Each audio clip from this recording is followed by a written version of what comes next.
នឹងទៅថតទស្សនភាពនៅក្នុងផ្សារបារ៉ាន់ឲ្យបងប្អូនទស្សនាទាំងអស់គ្នាបងប្អូនដែលនៅចង់គីដូ031នៅហ្វាសងប្រហែលជាស្គាល់ច្រើនពីផ្សារមួយនេះពីកន្លែងខ្ញុំធ្វើការទៅផ្សារប្រហែលជាជិះឡាន20នាទីទៅដល់កន្លែងទៅមើលទេសភាពខាងក្រៅដោយសារតែចូលដល់រដូវត្រជាក់ស្លឹកឈើក៏ចាប់ផ្ដើមក្រហមចង់ទុំជ្រុះនៅក្នុងប្រទេសកូរ៉េបើសិនជាបងប្អូនអត់ចេះប្រើមធ្យោបាយសាធារណៈដូចជាឡានក្រុងឬក៏រថភ្លើងវ៉ៃកាទេគឺបងប្អូននឹងចំណាយច្រើនបើសិនជាយើងជិះតាក់ស៊ីឬក៏ឡានឯកជនផ្សេងដូចជាកន្លែងការងាររបស់ខ្ញុំមកផ្សារនេះបើសិនជាជិះតាក់ស៊ីអស់10000ទៅ11000វ៉ុនអាហ្នឹងគ្រាន់តែទៅណាដល់ពេលយើងមកវិញទៀតវាអស់ប៉ុណ្ណឹងទៀតសរុបទៅអស់ច្រើនដែរតែបើជិះឡានក្រុងអស់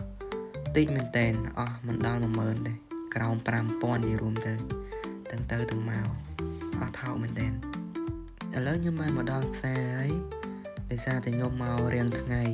អញ្ចឹងបានជាអត់សូវមានមនុស្សអ៊ូអបើសិនជាមកពេលល្ងាចឬក៏មកចំថ្ងៃដែលគេបើកផ្សារគឺមនុស្សច្រើនអ៊ូអតែម្ដងមនុស្សដើរបុកគ្នាដូចថ្ងៃបុណ្យអញ្ចឹងហើយនេះគឺជាហាងខ្មែរយើងលក់ម្ហូបលក់អីនៅផារ៉ាន់ហ្នឹង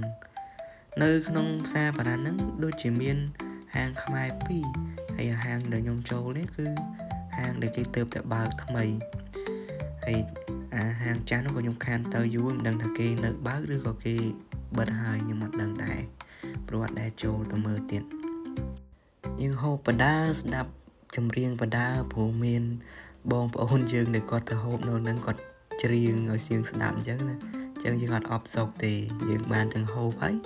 យើងបានទាំងស្ដាប់ចម្រៀងខ្មែរយើងច្រៀងទៀតពិសេសត្រង់ហ្នឹងបន្ទាប់ពីញ៉ាំអីហើយខ្ញុំក៏ធ្វើដំណើរទៅទៀតក៏ប៉ុន្តែអត់មានទិញអីទេដោយសារតែខ្ញុំមកហ្នឹងគឺកម្រងតែមួយគត់គឺខ្ញុំមកហូបអីនៅហាងខ្មែរតែប៉ុណ្្នឹងទេហើយក៏ថតអំពីសកម្មភាពខ្លះឲ្យបងប្អូនមើលអញ្ចឹងណានៅកូរ៉េគេលក់តាមចើមផ្លូវលក់អីដូចតែយើងនៅខ្មែរដែរហ្នឹងព្រោះនៅផ្សារបារ៉ាន់នេះអត់មានជាលក្ខណៈដូចជាផ្សារធំអីទេគឺលក់អញ្ចឹង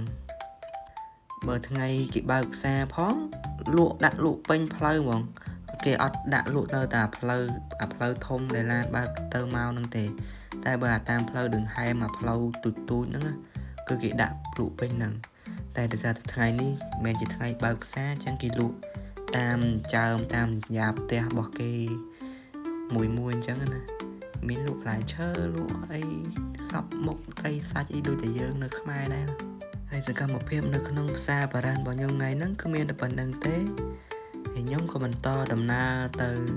ចាំឡានដើម្បីជិះទៅផ្ទះវិញ